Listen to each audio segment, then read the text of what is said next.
Flanelinha dá surra em funcionária de rotativo no centro de Vitória. A agressora alegou que a vítima estaria atrapalhando o trabalho dela. O flagrante foi registrado pela câmera de um comerciante. Lagoa com lama movediça coloca em risco banhistas em Vila Velha. Só neste início de ano foram 18 afogamentos. Criminosos invadem farmácia e fogem, levando até barras de chocolate e chinelo. Eles estavam armados e renderam a funcionária. O chefe do grupo seria um menor. Começam amanhã os trabalhos de contenção de pedras no Morro da Boa Vista. Ainda continua a preocupação com as famílias que insistem em ficar. Agentes secretos vão atuar em festas para combater o tráfico de drogas sintéticas. Para o titular da Detém, o consumo aumentou no último ano. Polícia apresenta outros 2 suspeitos da morte de sargento da PM em Cariacica. Eles fazem parte de uma gangue que aterroriza a região. Estavam escondidos em uma casa em Guarapari. E imagens que podem ajudar a polícia a localizar sequestradores de comerciante em Linhares. A vítima foi agredida e levada para a Bahia. A gente volta em 1 minuto.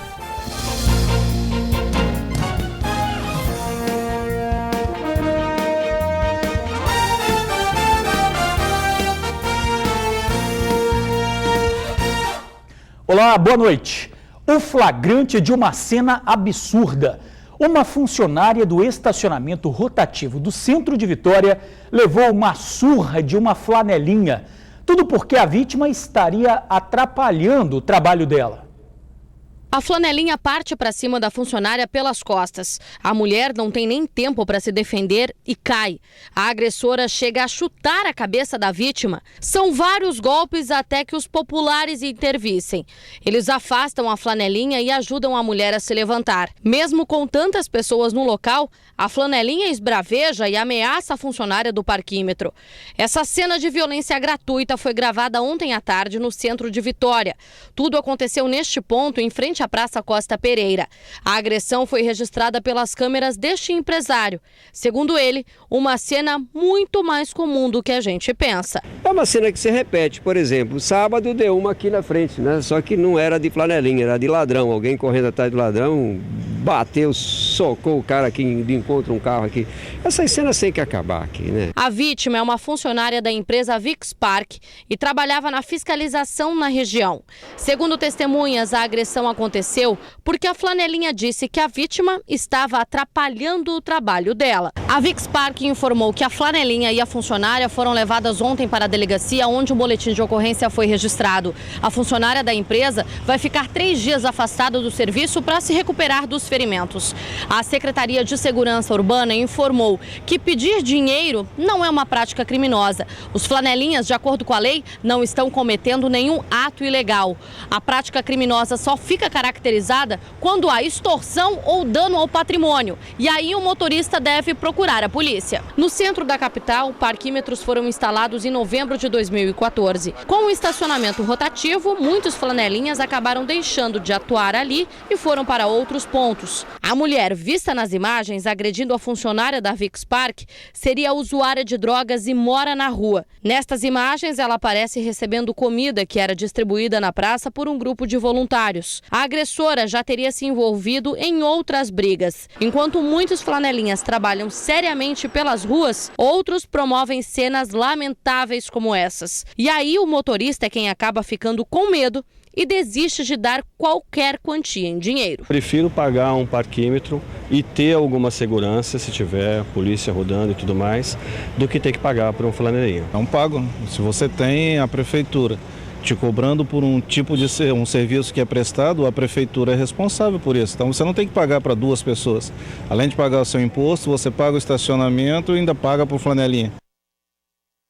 Olha, um flagrante absurdo de agressão, né? A gente espera que essa flanelinha receba a punição que merece e o caso não fique por isso mesmo. Delegacia de Tóxicos e Entorpecentes vai atuar com agentes infiltrados em festas para combater o tráfico de drogas sintéticas. Elas são consideradas o mal do século. Não escolhem classe social ou cor. Fazem refém qualquer pessoa que se deixe seduzir. As drogas se tornaram o principal desafio da sociedade. Como explicar que um jovem que tem tudo se entrega a algo tão destrutivo? A polícia faz a parte dela. Na Delegacia de Tóxicos e Entorpecentes, a DETEM, de janeiro a novembro de 2015, foram apreendidas 11 toneladas de maconha, mais de 50 quilos de cocaína, 11 de pasta base, 66 armas e 194 pessoas detidas. E um dado que chamou a atenção foi o aumento de 500% na apreensão de drogas sintéticas em relação a 2014. Os delegados da DETEM verificaram que jovens de classe média e classe média alta são os principais vendedores e consumidores. E nessa época de férias e de verão, o tráfico desse tipo de drogas costuma aumentar. Carnaval, verão, há um aumento significativo do consumo desse tipo de droga, porque justamente há um aumento do número de shows, né, nas praias, nas regiões de maior festividade do nosso estado. A polícia registrou também um aumento no consumo das drogas sintéticas dentro de boates, localizadas principalmente nas regiões litorâneas. O alvo desses traficantes são universitários. As drogas sintéticas, como o êxtase e o LSD, são difíceis de serem localizadas por serem produzidas em formatos que passam despercebidos. Muitas se assemelham a remédios. As vendas são marcadas em pontos de entrega específicos, diferente do que ocorre com a maconha e a cocaína, em que o usuário sabe o ponto onde pode comprá-las. É uma droga muito difícil de ser detectada, primeiro, porque ela é consumida e vendida em ambientes fechados. São locais privados em que a ação da polícia, seja polícia ostensiva ou polícia repressiva, ela é dificultada. Segundo, porque é uma droga de difícil detecção, até por cães farejadores. É uma droga que pode ser produzida em vários formatos, né? E os traficantes têm se utilizado dessa técnica para conseguir camuflar esses comprimidos. Os fabricantes fazem de tudo para atrair os consumidores. São diversos símbolos usados para fisgar os jovens. Essa aqui, por exemplo, é conhecida como Hurt Love. A droga do amor custa de R$30 a R$50 o comprimido e provoca um efeito alucinógeno devastador. O êxtase é uma droga com efeitos imprevisíveis, é uma droga sintética, é uma droga que é produzida em laboratórios e observamos que os traficantes e os usuários de êxtase são de uma classe diferente, geralmente são de classe alta, classe média alta, e isso demonstra uma mudança na estrutura do tráfico de drogas no nosso estado. A meta da DETEM é aumentar a fiscalização nas casas noturnas. E a gente vai trabalhar inclusive com agentes infiltrados dentro desses eventos de grande porte que acontecem tradicionalmente no nosso estado, para que a gente possa, de fato, conseguir detectar esses traficantes e tirá-los de circulação.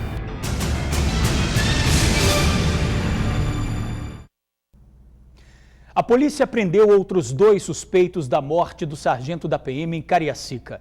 Eles estavam com a arma usada no assassinato. Alexandre Isidoro Pezzini, o Xandinho, de 26 anos, e Thales Rodrigues Barbosa, de 18, são apontados como autores do crime. Os 2 foram presos na última segunda-feira em Guarapari. Inicialmente conseguimos encontrar um autor, que trata-se de um menor.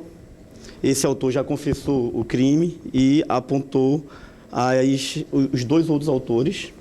E, inclusive, foi apreendida a arma do policial militar que foi roubada no momento do fato. O sargento Santos foi morto no primeiro dia do ano em Novo Horizonte, Cariacica, enquanto tomava café nesta padaria. O militar havia saído de casa no bairro vizinho e seguia para Viana, onde trabalhava. Como costumava fazer, o sargento parou no estabelecimento e acabou surpreendido por 2 bandidos. De acordo com as investigações, o sargento Neilton não era o alvo dos suspeitos. Os criminosos foram até o bairro na tentativa de matar um traficante rival. Como não conseguiram encontrá-lo, decidiram assaltar a padaria em que o sargento estava. O militar teria se posicionado para evitar o assalto, mas acabou baleado pelo adolescente que esperava os comparsas na rua. O menor tinha nas mãos esta escopeta calibre 12 e chegou a atirar 2 vezes contra o policial. O nosso sargento Neilson Santos, que tinha 29 anos de excelentes serviços prestados à corporação e à sociedade capixaba, ele não errou. Ele foi vítima dessa morte violenta e cruel desses marginais contumazes que estão aqui agindo no estado do Espírito Santo. A escopeta só foi encontrada após as prisões do trio. Na casa de um quarto suspeito, a polícia também encontrou esta submetralhadora e este revólver calibre 38. A polícia investiga a participação deste outro rapaz, identificado como Matheus Souza, de 20 anos. Ele foi o primeiro suspeito a ser preso e teria sido reconhecido por uma testemunha. São pessoas perigosas que fazem parte de um grupo, de uma organização criminosa que atua lá em Cariacica e na região metropolitana, com várias passagens, com histórico de confronto com a polícia, com crimes como homicídio, tráfico de drogas, porte ilegal de armas. Esses indivíduos não eram para estar em circulação, não eram para ter matado o Sargento Santos, não eram para ter assaltado o estabelecimento comercial e não eram para estar praticando os crimes que vinham praticando.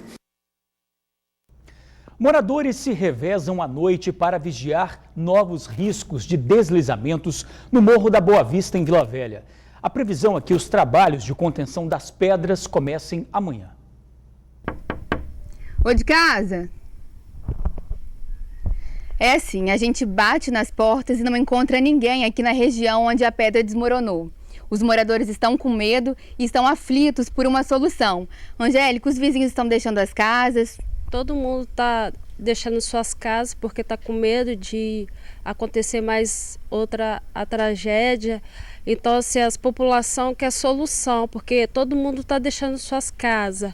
E muitos estão ficando porque eles ainda não tiveram atitude ainda a respeito sobre a pedra. Seu Amarildo é morador do Morro da Boa Vista há 54 anos. Nos contou que as pessoas que ainda permanecem no local estão vivendo em alerta. À noite estão revezando, nem todos podem dormir ao mesmo tempo. Nós estamos preocupados sim, entendeu?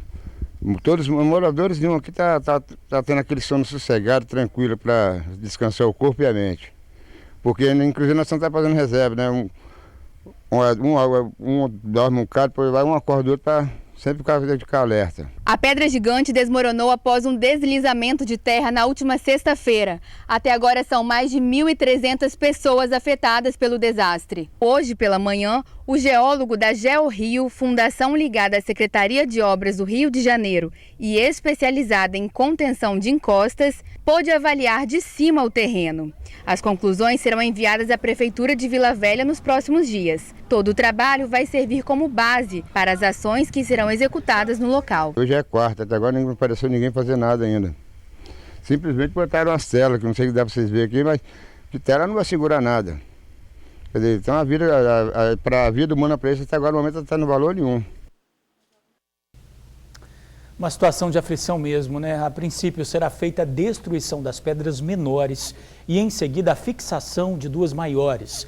A prefeitura cogitou a possibilidade de usar um teleférico para transportar os materiais usados nas obras. Bandidos invadem farmácia na Serra. Além de dinheiro, roubaram até barras de chocolate. Toda a ação foi registrada pelo sistema de segurança. Foram 2 assaltos em menos de uma semana. O primeiro foi no dia 3. O segundo assalto foi registrado ontem, assim que o estabelecimento abriu. A farmácia fica em Porto Canoa, na Serra. As cenas foram registradas pelas câmeras de segurança e mostram o momento em que um dos jovens entra na farmácia. Ele levanta a blusa e mostra a arma na cintura. Pega dinheiro e chinelos. Um outro assaltante, que aparenta ser menor de idade, acompanha todo o roubo. Ele também pega algumas coisas, como barrinhas de chocolate e dinheiro. Depois de recolherem tudo, a dupla foge. Tanto no dia 3 quanto no dia 5, a Polícia Militar esteve no local para registrar as ocorrências. As imagens do videomonitoramento foram entregues à polícia. Os funcionários reconheceram a dupla. Foram eles que cometeram os 2 assaltos. Os assaltantes também são suspeitos de terem cometido outros crimes pela região. Ontem, no bairro, além de invadirem a farmácia, eles também tentaram assaltar uma joalheria. O modo de agir é sempre o mesmo. Eles chegam de moto e só assaltam nas primeiras horas da manhã. As vítimas do assalto relataram que o rapaz que estava com a arma era o garupa da moto. O outro assaltante, que aparenta ser menor de idade, é quem chefiava a ação. Ele seria o mais agressivo. A polícia pede ajuda para que os moradores denunciem. Se você tem alguma informação que possa ajudar a identificar os bandidos, ligue para o Disque Denúncia pelo telefone 181. Olha, presta atenção nesse alerta. Todos nós sabemos que é preciso cuidado ao se banhar no mar ou na lagoa. Mas o perigo fica ainda maior quando a poucos metros da margem existe uma lama movediça, é isso mesmo. Isso acontece em uma lagoa em Ponta da Fruta, Vila Velha. Só neste início de ano foram 18 afogamentos. Com esse calorão, a opção da vez na Ponta da Fruta em Vila Velha é um bom banho de lagoa. A água calma e refrescante é um convite para a criançada se divertir. Muito bom, tranquilo, a água rasa para os meninos na beirada, né? Aí os meninos estão divertindo muito aí. É super tranquilo, para as crianças é super agradável. Tranquila, calma, quentinha. Mas é aí que mora o perigo. De acordo com o salva-vidas do local, só neste início de ano foram 18 casos de afogamento, mas que ainda bem não resultaram no pior. Reforçam que uma das causas principais é o descuido. Tem 4 anos que eu trabalho aqui nessa lagoa e todo ano, no ano todo, sempre acontece isso. Os pais deixam as crianças aqui à vontade. Quando não é com colchão, é com prancha, atrás de bola, atrás de boinhas que as crianças perdem. Sempre acontece isso aqui. Dona Nasa, comerciante da região, mesmo correndo risco, já entrou na água diversas vezes para impedir que crianças se afogassem. E seu Joel também precisou fazer o mesmo. Eu estava sentada na sombra e estavam as meninas no colchão. O Fabrício tinha acabado de salvar a menina, a garotinha, o salva-vida. Quando a outra garotinha entrou, foi a conta de eu puxar ela pelo cabelo. Aí eu já passei mal, tirei a garotinha da água e deixei e perguntei. E os pais não estavam presentes, era uma criança de mais ou menos 3 anos. Eu estava andando com a minha filha, que eu tenho uma filha especial, né? Aí eu fico com ela, com a boia, andando para lá e para cá. Aí tinha uma senhora com uns 4 crianças. Aí de repente a filha dela estava se afogando e ela não viu. Aí eu segurei, gritei ela veio e pegou a filha. O risco acontece aqui porque parte do fundo da Lagoa Grande é formado por areia, mas também é formado por lama. E é justamente a lama que traz o perigo maior do afogamento. A lagoa tinha uma profundidade em outrora de 14 metros. Hoje ela tem 4 de água e 10 de lama. Quando você entra 4 metros, aí já começa a lama. Você vai afundando cada vez mais, é como se fosse uma lama movediça. Ela vai te puxando para baixo. Nesta demonstração é possível perceber o que pode acontecer com o uso do colchão inflável. Rapidamente ele se afasta das margens da lagoa. Ocorrendo a queda do banhista, em poucos segundos o colchão já se deslocou metros à frente. E é nessa hora que o banhista tenta recuperá-lo, perde as forças e pode se afogar. As crianças vão lá para o fundo, nunca vai uma, sempre vai 2, 3, 4 crianças lá para o fundo. Quando tem vento ou na brincadeira, o colchão sempre voa e as crianças caem na água. Aí elas tentam ir atrás do pranchão, atrás do colchão e não conseguem. Aí o salva-vidas tem que ir lá buscar ela. Esse é o grande problema que a gente tem aqui na lagoa. A placa com um alerta e o reduzido número de salva-vidas parece não ser suficiente. O limite entre a areia e a lama dentro da lagoa não está demarcado. Nós vamos agora comprar corda, boias para remarcar o acesso do banho na areia, onde começa a lama já vai ser proibido, e mais placas aqui. Precisa mesmo, né? O número de guarda-vidas também deve ser reforçado no local. Quinta-feira com predomínio de sol na maior parte do Espírito Santo. Não há previsão de chuva, mas o mar fica agitado por conta da ação de um ciclone subtropical que atua no norte do Espírito Santo. A Marinha do Brasil emitiu um alerta de ressaca válido pelos próximos 2 dias. As ondas podem chegar a 2,5 metros de altura. Na capital, mínima de 22 e máxima de 30 graus. A seguir, o sequestro de um comerciante. Ele sacou o dinheiro e sumiu. Foi encontrado ferido na Bahia. A gente já volta. Imagens que serão cedidas à polícia podem ajudar a localizar os sequestradores de um comerciante no norte do estado. Tiago da Silva Souza, de 28 anos, levou várias coronhadas durante o sequestro ontem à noite na saída de um shopping em Linhares. Os bandidos forçaram Tiago a dirigir até a cidade de Itamaraju, na Bahia. 2 assaltantes saíram do veículo e o bandido que ficou acabou dormindo. Hoje de madrugada, o comerciante aproveitou o vacilo para fugir e acionou a polícia. Eles pretendiam esperar a abertura dos bancos para obrigar a vítima a sacar mais dinheiro. Até agora, ninguém foi preso. Para você, boa noite. Até amanhã.